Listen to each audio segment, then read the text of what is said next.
This is Johnny Burgin. I'm here with my buddy Jacob Huffman, one of the best harp players I know, and lives right here in Memphis, Tennessee. And we're going to try Rollin and Tumblin. This is also something that's been requested for a long time. Now, there's lots of lessons on this. I'm going to go ahead and put in my 2 cents. So let's try it. I am in open G. Later on, there's a chess version where Muddy is in open A, which is the exact same thing. But this is the Baby Face Leroy, which is the most unhinged, wild, backwoods, moonshine-drenched version you could possibly imagine.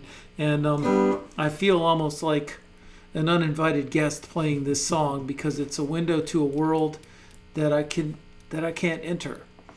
And that's just how I feel. So I feel kind of like the great masters are laughing at us from beyond the grave. And anyway, we're going to play it anyway. That's the way it goes. Let's do it. So with all that in mind, here we go. All right, you ready? Let's do it. 1, 2, 3.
Hey, Jacob, let's get it from the 5 one more time. From the 5. 1, 2, 3, 4.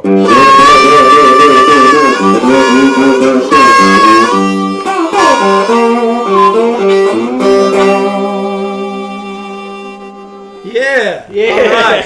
Thanks, man. Yeah. We got it. That was it. Let's talk a bit about what's happening in this incredible version of Rollin and Tumblin. Got my slide here. I put it on my pinky. That's me. Because I like to have the other fingers to do things with. But do what you want. In the interest of authenticity, here's a metal thumb pick and a metal finger pick. And I got a plastic thumb pick. But, you know, maybe you can get rid of the thumb pick if you want. But the metal on metal for the upstroke with this finger, that's where it's at. That's where you get that bite, you know, and it's just different from a pick. It just doesn't sound the same. So,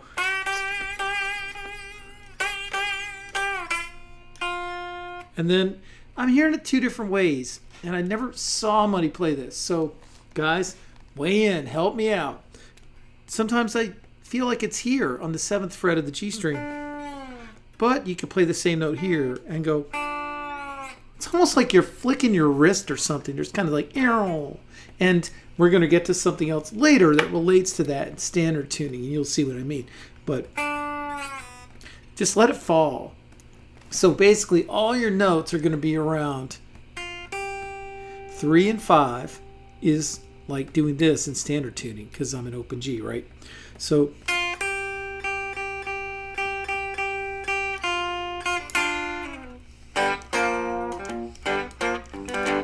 and there's a kind of down, up, down, or down, up, or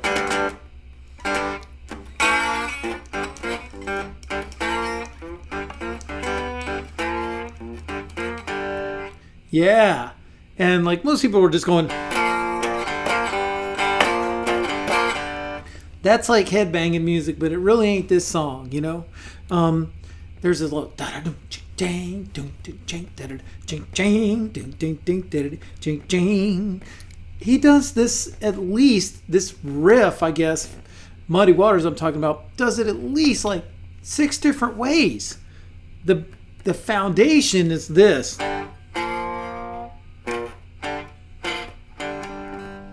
Or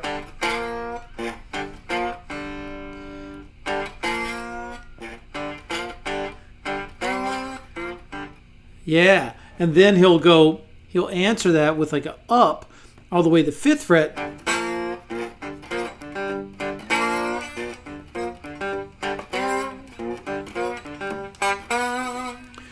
Sometimes I swear I'm even hearing almost a 4th fret-ish, which I don't really want to call it that, because this is like going back to the diddly bow. This is one reason I feel like what I was saying with Jacob, it's like a world I really can't enter, you know. It's so early deep blues and so kind of primeval practically. So it just feels more ancient than something like, more ancient and less accessible than something like B.B. King, Beautician Blues or something, you know. It's like an ancient spell of black magic that you don't want to be trifling with. So anyway, look at all, when you listen to this, look at all the different ways he's doing this.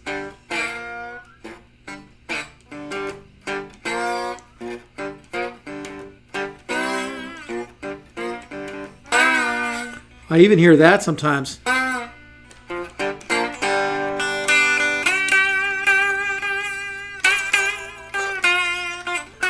Whoops.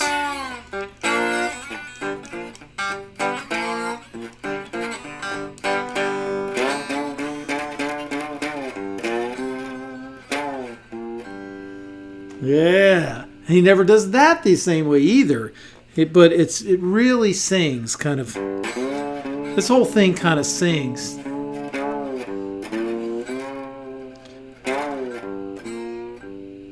Yeah. So if you're singing the whole thing.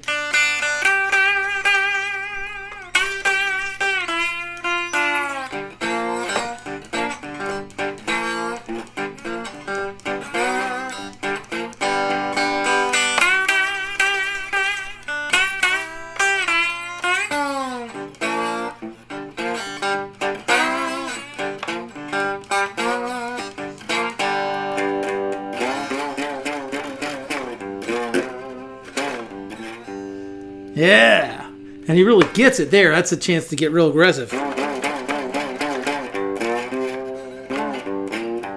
I got a pretty low action on this one. This was easier on my Rickenbacker that I had just now.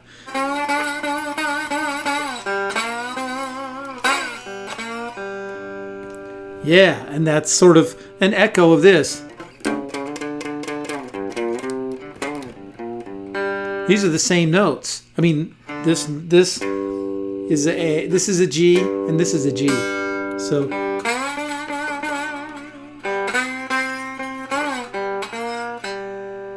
it's not really this. That's kind of like really oversimplifying it.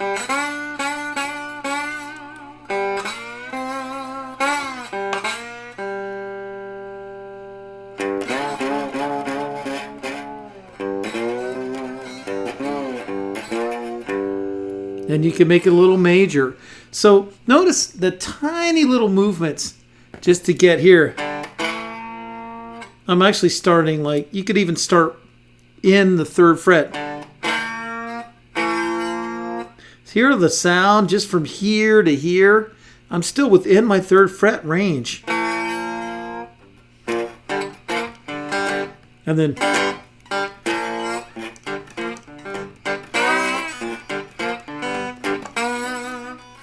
almost this.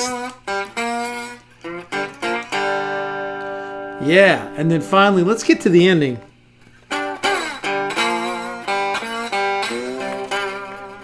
Yeah. So 12th fret, open, 3rd, and really wang that note.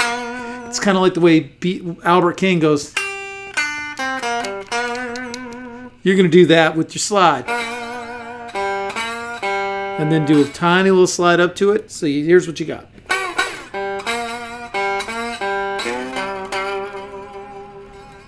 Or just, you play the 5th fret of the D string. So if you could just feel and sing between kind of almost 2. And like all your melody is all right there.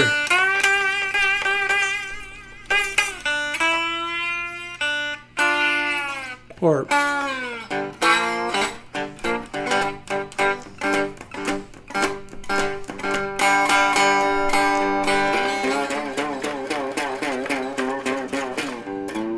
yeah, you can get real aggravated.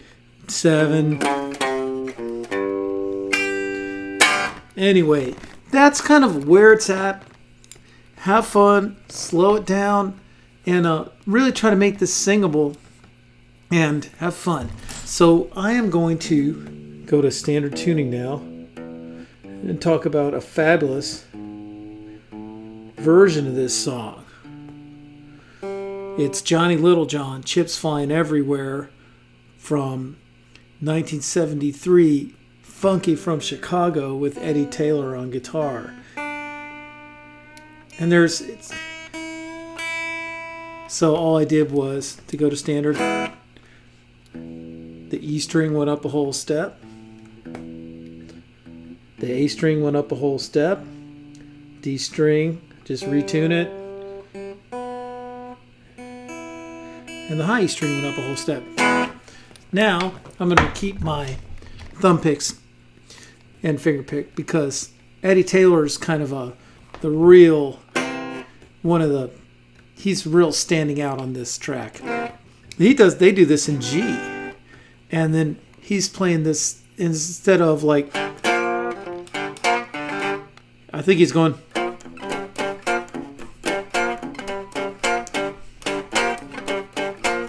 I think he's doing it that way.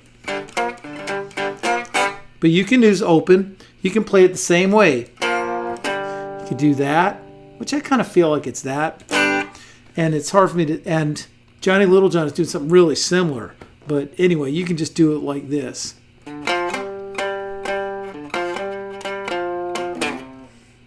That's almost like that little flick there.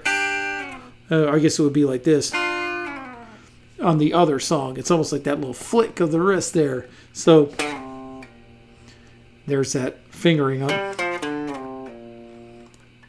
That's how you know he's not using a capo.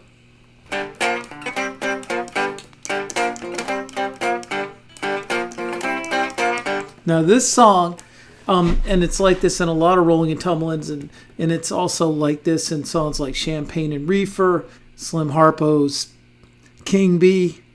It's a real deep signifier to put this extra 2 beats.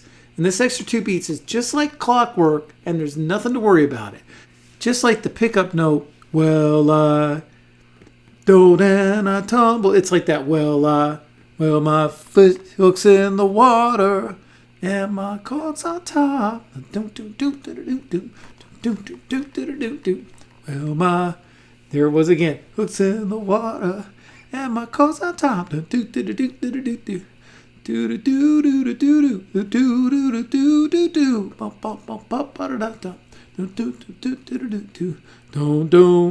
is your extra 2 beats, and all you gotta do is sort of follow the melody.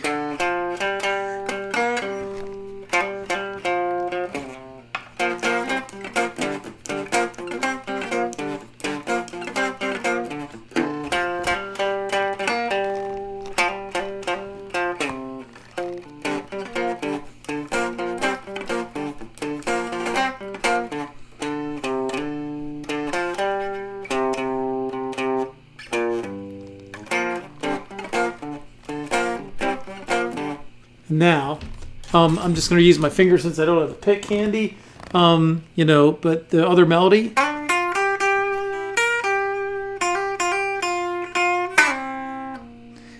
This is 7 and 7. It's very slidey, and it sounds kind of like the Baby Face Leroy and the typical Rollin and Tumblin. You could even do like that, 5.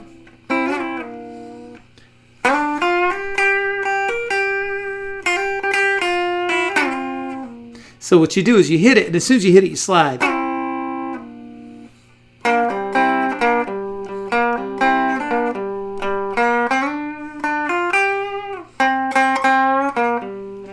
Yeah, and then you really just got to talk it. And it's very pentatonic. That feels like...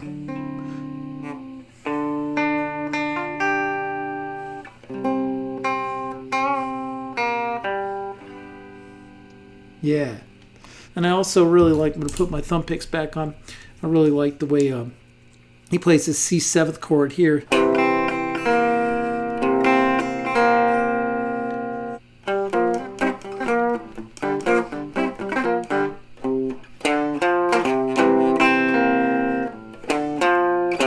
I like that.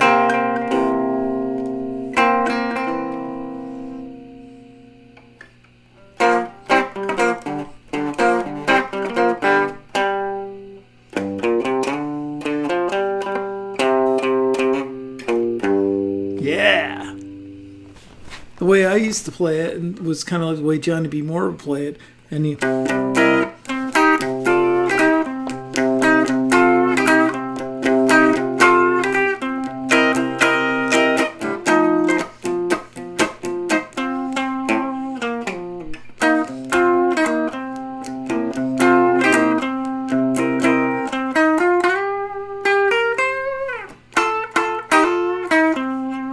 Same thing. It just has a little bit of a different beat, like the beat on the Johnny Littlejohn's. And then this beat is a little more modern. It's just a, that's all it is. So they took that really primal beat, and then they made it more like, almost like Leaving in the Morning, Got to Go, or like one of these little Walter instrumentals kind of a beat. And then they put it to almost a beat.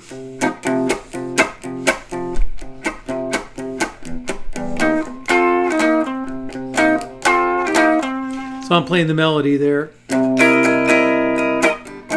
as far as that extra 2 beats, you can choose to do it or not, but I like it a lot. And it's definitely, you got to do it that way for the Johnny Littlejohn one. So there's so many ways to play this melody, but just kind of stick to the melody and let it be the power of the song. I mean, it's kind of in its own way. Each one of these is like a little bit of a set piece. No one's really like shredding it or just like wailing all over it or whatever. They're playing the melody and let that be the statement. And then within that, I mean, look at the way, all the different way Muddy Waters is doing, like, you know, he's doing it, you know, he's hitting it all kinds of ways within this one narrow set of parameters. So I think you get my point. So hope you enjoyed this little chat about Rollin and Tumblin, all the 3 great ways to look at it. And join me on Patreon for weekly guitar chat. Subscribe to my YouTube channel. And this is my last lesson for 24. It's been a whole lot of fun. I'm going to keep rocking in 25. So tell your friends, keep picking, and see you next week.